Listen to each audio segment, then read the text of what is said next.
And David numbered the people who were with him, and set captains of thousands and captains of hundreds over them. Then David sent out 1/3 of the people under the hand of Joab, 1/3 under the hand of Abishai the son of Zeruiah, Joab's brother, and 1/3 under the hand of Ittai the Gittite. And the king said to the people, I also will surely go out with you myself. But the people answered, You shall not go out, for if we flee away, they will not care about us, nor if half of us die, will they care about us. For you are worth 10,000 of us now, for you are now more help to us in the city. And the king said to them, Whatever seems best to you, I will do so. So the king stood beside the gate, and all the people went out by hundreds and by thousands. Now the king had commanded Joab, Abishai, and Ittai, saying, Deal gently for my sake with the young man Absalom. And all the people heard when the king gave all the captains orders concerning Absalom. So the people went out into the field of battle against Israel. The battle was in the woods of Ephraim. The people of Israel were overthrown there before the servants of David, and a great slaughter of 20,000 took place there that day, for the battle there was scattered over the face of the whole countryside, and the woods devoured more people that day than the sword devoured. Then Absalom met with the servants of David. Absalom rode on a mule. The mule went under the thick boughs of the great terebinth tree, and his head caught in the terebinth, so he was left hanging between heaven and earth,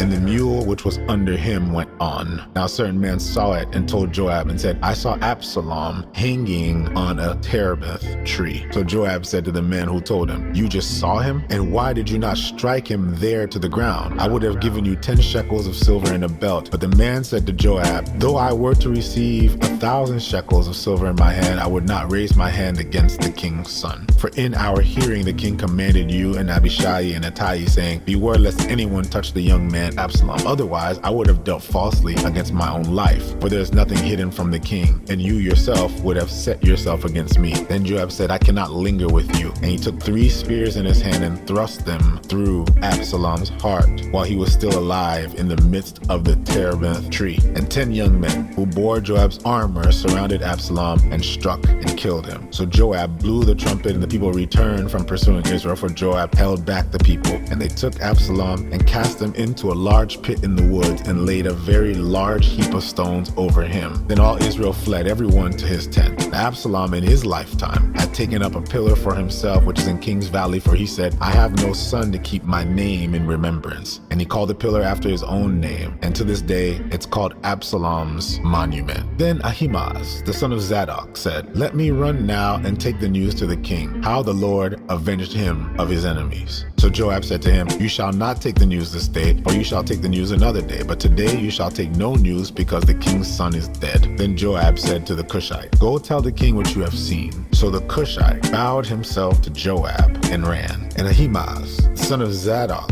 again said to Joab, Whatever happens, please let me run also after the Cushite. So Joab said, Why will you run, my son, since you have no news ready? Whatever happens, he said, let me run. So he said to him, Run. Then Ahimaaz ran by the way of the plain and outran the Cushite. Now David was sitting between 2 gates, and a watchman went up to the roof over the gate to the wall, lifted his eyes and looked, and there was a man running alone. Then the watchman cried out and told the king, and the king said, If he is alone, there is news in his mouth. And he came rapidly and drew near. Then the watchman saw another man running, and the watchman called to the gatekeeper and said, There's another man running alone. And the king said, He also brings news. So the watchman said, I think the running of the first is like the running of Ahimaaz, the son of Zadok. And the king said, He is a good man and comes with good news. So Ahimaaz called out to the king and said, All is well. And he bowed down with his face to the earth before the king and said, Blessed be the Lord your God, who has delivered up the men who raised their hand against my lord the king. And the king said, Is the young man Absalom safe? And Ahimaaz answered, When Joab sent the king's servant and me your servant, I saw great tumult, but I did not know what it was about. And the king said, Turn aside and stand here. So he turned aside and stood still. Just then the Cushite came, and the Cushite said, There's good news, my lord the king, for the Lord has avenged you this day of all those who rose against you.